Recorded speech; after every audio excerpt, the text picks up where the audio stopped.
На административной территории у нас находится два населенных пункта. Это Новая и Старая Табага. Старая Табага была основана у нас в начале XVIII века как Иркутско-Якутский почтовый тракт. История Новой Табаги началась примерно в середине XX века с основания там Табагинского лесокомбината. На сегодняшний день занимаемая обеими населенными пунктами территория составляет примерно 825 гектар, из которых 320 это Старая Табага и 425 это Новая Табага. Остальные земли это земли между населенными пунктами. Численность населения у нас около 4000 человек. В разрезе населенных пунктов это 3300 Новая Табага и 700 человек Старая Табага. Администрация осуществляет основные виды деятельности, из которых это исполнительно-распорядительная, координационная и контрольная. Для выполнения этих видов деятельности предусмотрена реализация следующих целей и задач. Первая цель – это повышение комфортности проживания населения, она же благоустройство территории. В рамках данной цели выполняются следующие задачи. Задача номер 1 – это обеспечение сохранности зеленых насаждений. Следует отметить в этом направлении не только работу в рамках выделенных бюджетных ассигнований, но также еще и активное участие населения. К примеру, в 2019 году силами жителей села Табага была озеленена территория новой больницы. Вторая задача – это обеспечение санитарного порядка и уборка территории. В рамках данной задачи решаются такие мероприятия, как уборка несанкционированных свалок, вывоз брошенных, неидентифицированных автокузовов, проведение субботников с участием жителей и предприятий. Следующая задача – это обеспечение функционирования объектов благоустройства. В основном это текущее содержание объектов, такие виды работ, как пропарка лотков, очистка лотков, водных канав, кюветов, мелкий ремонт детских площадок, устройство детских площадок, установка малых архитектурных форм, откачка, вывоз талых вод во время дождя, либо во время таяния снега, расчистка катков на озерах, отсыпка внутриквартальных проездов. Следующей задачей является обеспечение освещенности дорог. В рамках данной задачи проводятся мероприятия по текущему ремонту опор, линий, светильников, также устройство освещения на тех участках, где оно отсутствует. Следующая задача – это содержание и ремонт дорог. Мы попали на 2020 год в федеральную программу «Безопасные и качественные дороги». В рамках этих работ будет выполнен ремонт на центральной площади в селе Новая Табага, участок дороги от площади до конечной остановки на Березовой, частный сектор Березовая, а также проезды к кварталам многодетных семей. Следующая цель – это обеспечение жизнедеятельности населения. Здесь мы говорим о работе ресурсоснабжающих организаций, а также управляющих компаний. Управляющая компания у нас на территории одна, ООО УК Табагинская.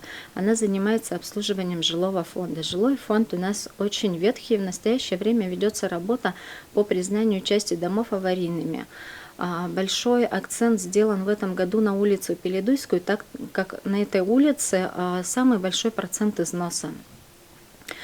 Еще у нас есть следующие ресурсоснабжающие организации. Это по теплоснабжению у нас АО «Теплоэнергия», по холодному водоснабжению ФКУ и КАСИ, и по вывозной канализации МУП «Жилкомсервис». Вывозная канализация является второй самой главной проблемой в сфере жилищно-коммунального хозяйства, так как сети изношены, септики старые все. Единственным решением этой проблемы видим строительство канализационно-очистных сооружений на территории села. До того момента, как этот вопрос будет все же решен, на сегодняшний день проводится работа с Жилкомсервисом по прокладке греющих кабелей, так как сети часто перемерзают и происходят разливы на территории. Третья цель – это осуществление контрольных и надзорных функций. В основном это у нас используется по контролю за целевым использованием земельных участков. Около 40 участков по итогам инвентаризации этого года у нас находятся в заброшенном состоянии. В нашей администрации совместно с агентством земельных отношений ведется работа по изъятию данных участков. Пока сложно говорить о перспективах этой работы, какие могут быть результаты, так как подобные мероприятия на территории городского округа не проводились. Очень надеемся, что все это увенчается успехом, и эти участки можно будет повторно раздавать очередникам, тем же многодетным, да, семьям, либо через аукцион в соответствующий с действующим законодательством. Четвертая цель – это повышение доступности населения качественным товарам и услугам. Здесь мы с вами говорим о том, что администрация выдает разрешение для выделения мест для торговли частным лицам и предпринимателям. Речь идет о весенней, осенней и летней торговле, а также осуществление надзора в сфере торговли. То есть это цены на перечень необходимых товаров первой необходимости, по размещению продуктов питания, которые должны соблюдаться с учетом соседства, да, продуктов. Это тоже делает администрация. И самая важная, на мой взгляд, цель – это цель в сфере социальной поддержки населения.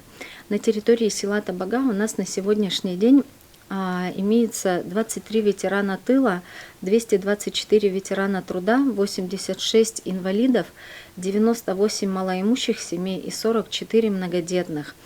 Помимо ежегодных программ, которые реализуются на территории городского округа город Якутск, в этом году у нас были проведены мероприятия в соответствии с постановлением окружной администрации 79П, согласно которому ветераны тыла, инвалиды первой и второй группы смогли благоустроить свои частные дома, которые не были благоустроены. На территории села Табага таких людей было 3 в этом году. Хочется отметить то, что этот год был для жителей Табаги очень насыщенным. У нас очень много было юбилейных мероприятий, очень много новых объектов, которые как раз-таки были своеобразным подарком к этим юбилеям для жителей. Первое – это открытие больницы в Новой Табаге. В этом году больнице исполняется 50 лет. И благодаря очень активной и упорной работе главного врача Давыдовой Светланы Николаевны, в этом году жители получили возможность ходить уже, пользоваться в новой больнице. Мы выражаем ей огромную благодарность за это, а также поздравляем коллектив с наступающей юбилейной датой. Желаем им успехов в работе. Также Светлана Николаевна в этом году возобновила работу ФАПа в Старой Табаге. Говоря о юбилейных датах, стоит отметить также Табагинскую школу. В этом году ей исполнилось 60 лет. К юбилейной своей дате школа у нас в этом году вошла в 100 лучших школ России. Целиком и полностью считаю это заслугой директора школы Шиловой Надежды Александровны. Также в этом году у нас совершенно прекрасные мероприятия были реализованы в рамках народного бюджета с участием населения. Это открытие спортивной площадки на территории детского сада и обустройство соляной комнаты для профилактики детских заболеваний. И еще одним значимым событием в этом году для нас стал запуск газа. Теперь у нас более 200 участков получили возможность газифицировать свои дома.